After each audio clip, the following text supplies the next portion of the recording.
Hello and welcome back.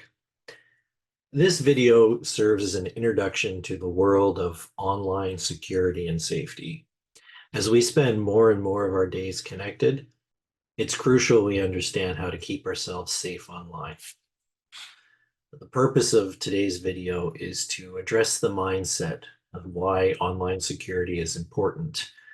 That whole "it can't happen to me" mindset is something we have to pivot from and focus on keeping ourselves safe. We're going to go over something called malware. And historically, we may have referred to this as viruses, but that concept has grown and morphed into something different. So we'll describe it and how and what we can do to avoid all the different malwares out there.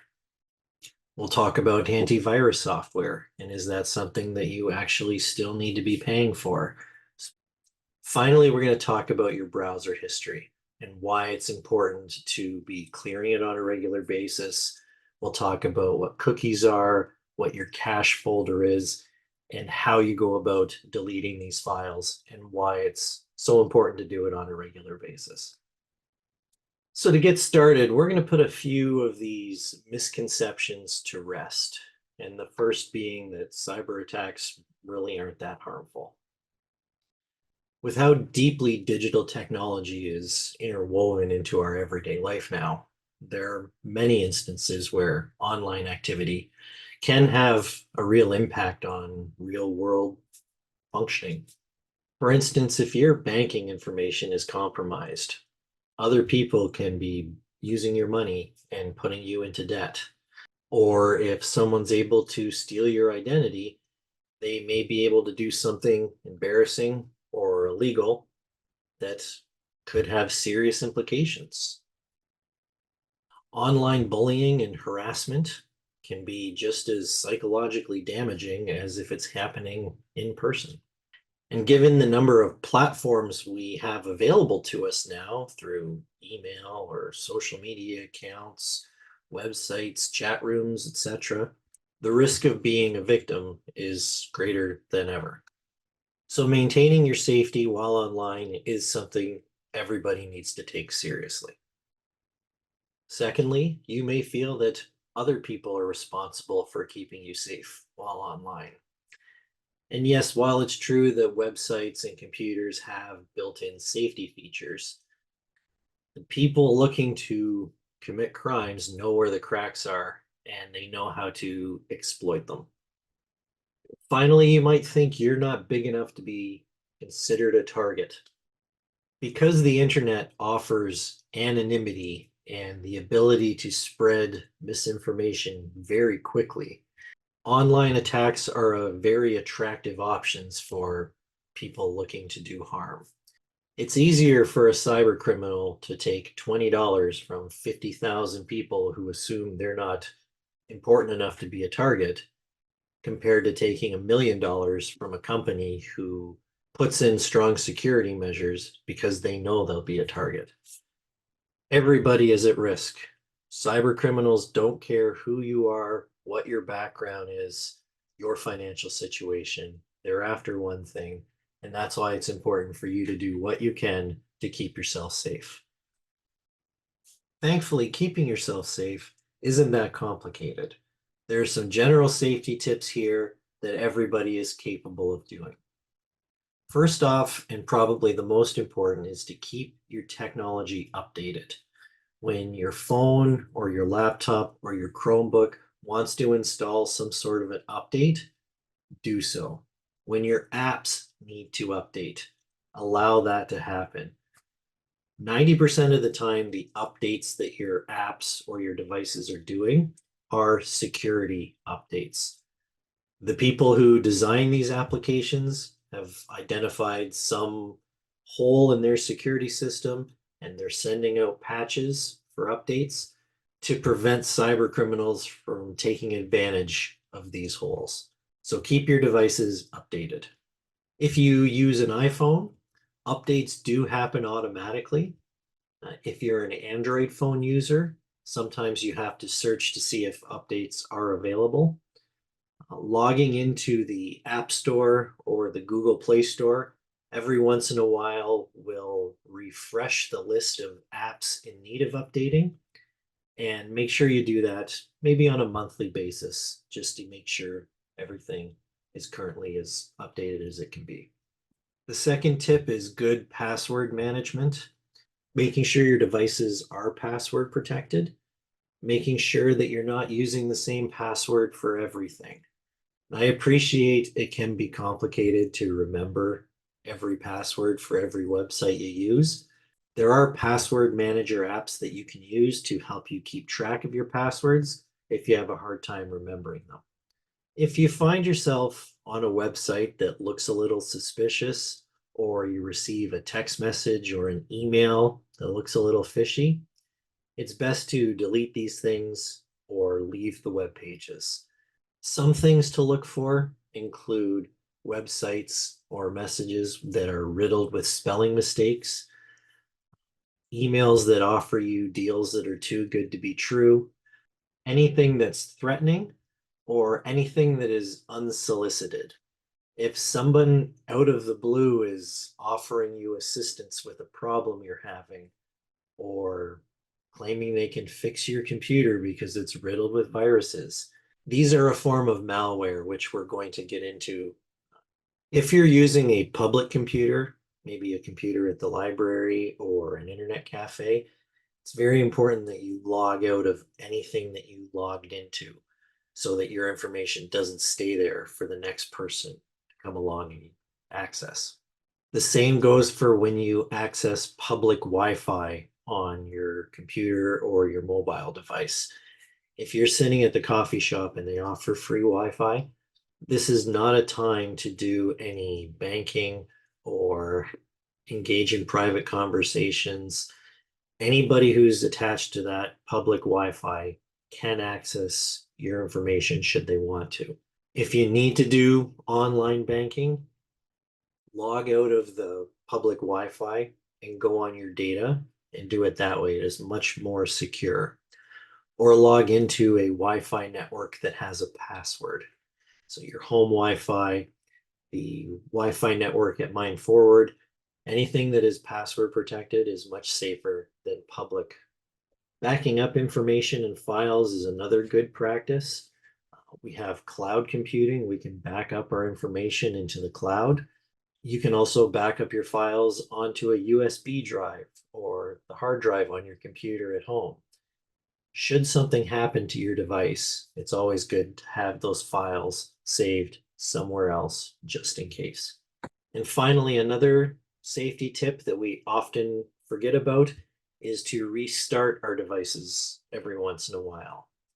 Most of the time with our mobile devices, we just let the screens go to sleep and we never think about actually restarting them.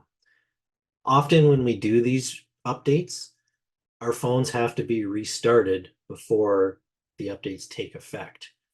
So every couple of weeks, it's a good practice to power down your phone, hold down the power button, and a screen will pop up saying, do you want to restart, power off, etc. And just restart your phones. Next, I want to talk about something called malware. Malware is malicious software that is out there to steal your data, to make your computers accessible, and to damage computer networks. Viruses are a very specific type of malware. Malware is actual software, whereas viruses are little tiny pieces of code. Malware is what we're most concerned about these days. Viruses are not the concern that they once were. Viruses can get on your device when you download a file or visit a unsecure or untrusted website. There are three general categories of viruses. Basic viruses are little pieces of code that copy themselves over and over again and essentially slow down your computer, and they take up a bunch of space and memory. Basic viruses will attach themselves to a program and will only run when that program is running. A Trojan virus is a little different. It's harder to find. runs independently, and can give access to your computer. And finally, there are computer worms. Worms try to get access to things like your email address contacts or your Facebook friends, things like that. In general, viruses are not very common. One of the main reasons for this is most operating systems now have virus protection built into them that prevents and destroys viruses before they become a big issue. If you have a PC computer, a Microsoft computer, or a Windows computer, new versions of Windows have what's called Windows Defender built into it. And that is the antivirus software that does a pretty good job at managing the virus threat. It is very hard for a virus to get on an Apple computer, so an iPhone or an iPad or a MacBook. And it's the same with Chromebooks. Very difficult for viruses to actually affect those systems. The days of spending a lot of money on antivirus software is not really necessary anymore. Things like Norton and McAfee, they slow down your computer significantly. And there are a lot of free antivirus softwares you can use if you're concerned about these threats or if you feel your computer is infected. Companies like AVG, Avast, or Malwarebytes are great pieces of free antivirus software that you can put on any platform. It's important to remember that the best thing you can do to prevent viruses is to keep your software and your operating systems updated. So let those updates happen when they're asked for. Another reason to look at some of these products is they do a great job of managing the other types of malware. We're going to talk about them in a second. But if you're getting pop-ups on your screen saying that your device is infected, this is likely a different form of malware, and these pieces of software are great at getting rid of those. So there is a variety of different malwares out there. There's some of the more common ones here.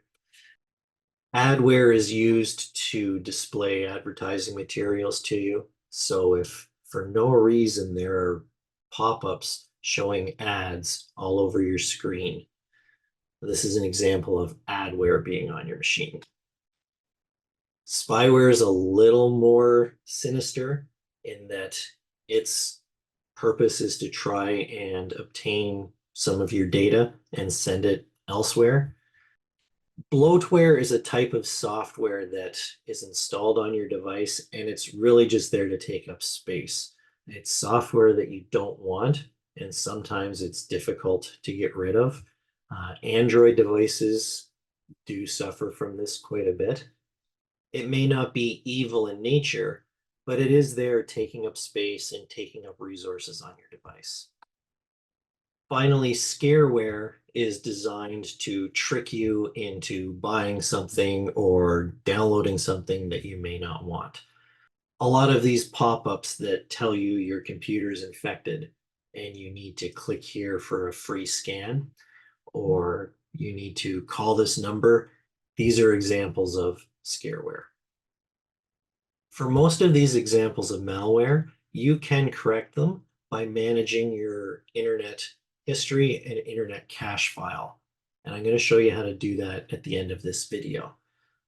If you find that to be too complicated, some of those software packages that we talked about on the last screen, AVG, Avast, Malwarebytes, might be a great option to consider. On your device, whether it's your computer, your mobile phone, your tablet, what have you, there are times when pop-ups might show up. You may get warnings such as these saying that your device is infected with viruses. Some of these scams don't even involve your computer. You might get phone calls saying that it's Microsoft calling. We notice that you have viruses and you need to correct this right away.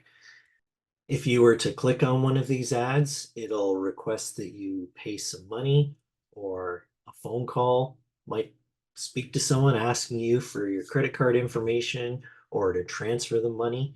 so that they can fix your computer. If you take nothing else from today, I want you to remember that all of this stuff is fraud. None of this is true. Your computer is not infected with anything. You do not need to call anybody or pay anybody to fix this problem. So what do you do if these things are popping up on your screens? First of all, you're not infected. You're not going to get locked out of your device. You do not need to call anybody. You do not need to pay anybody. If you click on these links and they ask you to install a piece of software, do not do it.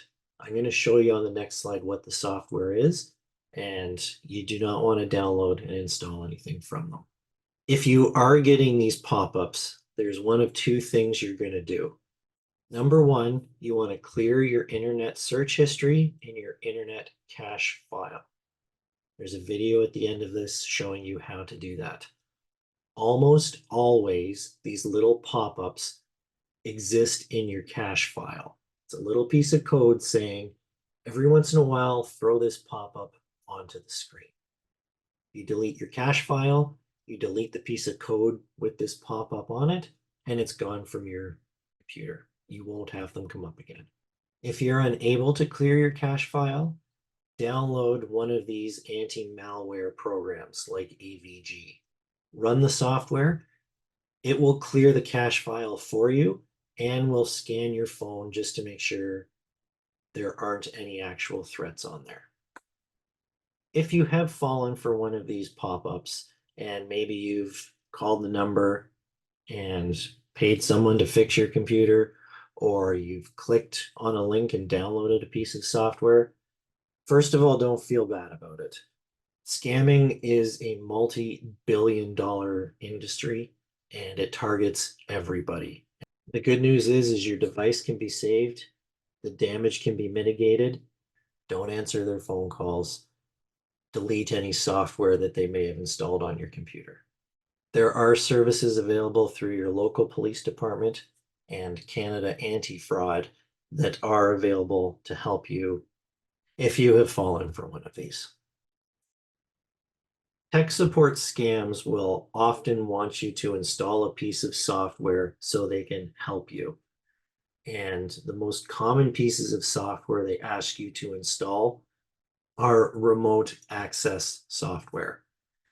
What these do is allow the third party, the scammer, access to your computer so they can get on your computer and they can drive around and look at things. They'll tell you they need to do this to fix your computer, but what they're really doing is looking for information that they can steal. If you have any of these pieces of software installed on your computer, what you'll want to do is delete them, because as long as they're there, the scammer can have access to your machine. AnyDesk, the red one above me, is the most popular one that scammers use.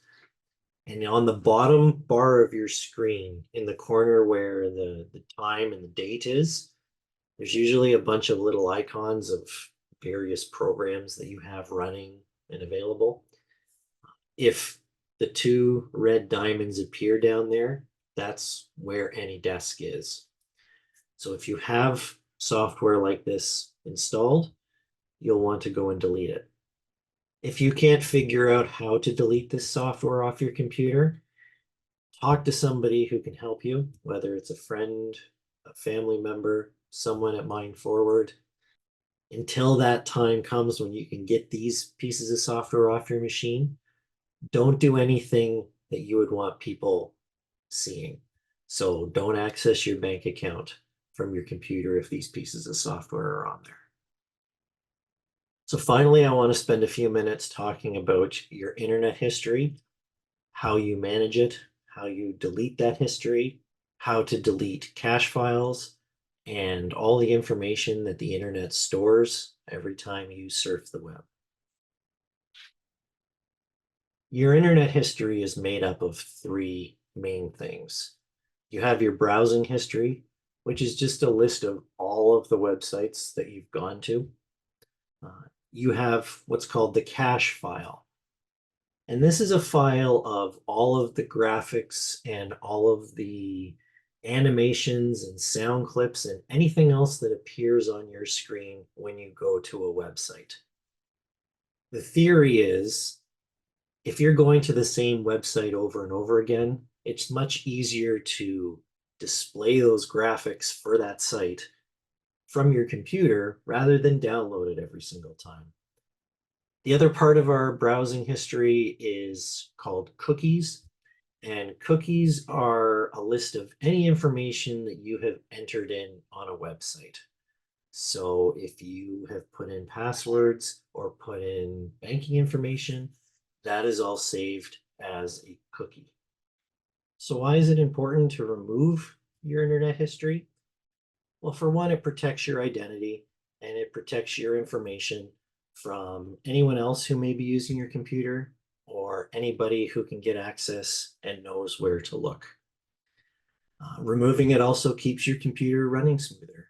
There are thousands and thousands of graphics and files and stuff stored in a cache file, and that can slow your machine down. So it's a good idea every once in a while just to get it all out of there. And like we've said a few times now, this is where a lot of that malware ends up on our machines. And by emptying our cache file and clearing our history, it removes those wares off our machine. How often should we do it? Best practices monthly. There's no harm in doing it more frequent than that. What I like to recommend to people is build it into some sort of a routine in your life. Maybe you scroll through social media while you're waiting for the kettle to boil in the morning. That's a good time to just start getting the habit of clearing your cache file. Maybe you take a bus commute back and forth every day. Another time when you could easily clear your file. Whatever works in your world, carve out a regular time when you can address this issue. It doesn't take very long. You can do it in about 10 seconds. It's just developing the habit is a good thing. I'm going to end this video with a clip of me actually doing this. Clearing your history will look a little bit different depending on which internet browser you use. If you're an Apple user and you surf the internet using Safari, the controls will be a little bit different. If you use Microsoft Edge or Firefox, the menus will be just a little bit different, but the idea is the same. You can always go on YouTube and type in, how do I clear my search history on Safari? And there will be videos showing you how to do it. But for right now, I'm going to show you how to do it on Google Chrome. We're going to start by going to the Google homepage, and in the top right-hand corner, there's going to be the 3 dots. We're going to click on those 3 dots highlighted in red above me, and it's going to drop down a menu. We're going to click on History. When we click on the word History, that menu is going to pop up, and there's going to be a link that says Clear Browsing Data. When we click on that, this third window is going to pop up, and there's a couple things we want to look at. The first option at the top there says the time range. When do you want to clear your browsing history from? For some reason, the default setting is clear it from the last hour. If you select last hour, click on the word last hour, it'll give you the option to change that to of all time. And I prefer that option. Clear your browsing history from whenever. Get rid of all of it. You can then select what types of browsing history you want to get rid of. Do you want to get rid of the history, which is the listing of all the sites that you visit? Do you want to get rid of the cookies? Now, if you delete cookies, it will sign you out of all the websites you're signed into, and that may be inconvenient. So getting rid of cookies is not as important as deleting the cached images and files. That is the one that you want to make sure is selected and delete that one on an ongoing basis. You click which ones you want to get rid of. You hit the done button and it automatically deletes everything. Let's show you in a video. So here we are on the Google homepage. So we're going to go to the upper right-hand corner and click on the three dots. When I click on the three dots, it's going to bring down a menu, which gives me access to clear my browsing data right away. If this doesn't appear on your version of Chrome, you can still get there by clicking on history. I'm going to click on the word history. And what I get is a list of all the websites I've been to today. On the left is the direct link to clear browsing data. It's the same place that if I clicked on it in the menu, I'd go. From here, I'm going to get a pop-up that says clear browsing data. I have the time range in the last hour, last 24 hours. I do it from all time. And I'm going to delete my browsing history, and I'm going to delete my cached images and files. I'm not going to delete the cookies because if I do that, it signs me out of all the websites I'm currently signed into. So most important is we clear this cache file. We're going to make sure it's selected, and we're just going to hit clear data. It takes a second or two, and just like that, our browsing data has been deleted. So this video was to provide an introduction to the world of online safety and a few straightforward things that you can start putting into practice, which will make your online experience a much safer one. Hope you found it interesting. And as always, thanks for watching. We'll see you on the next one.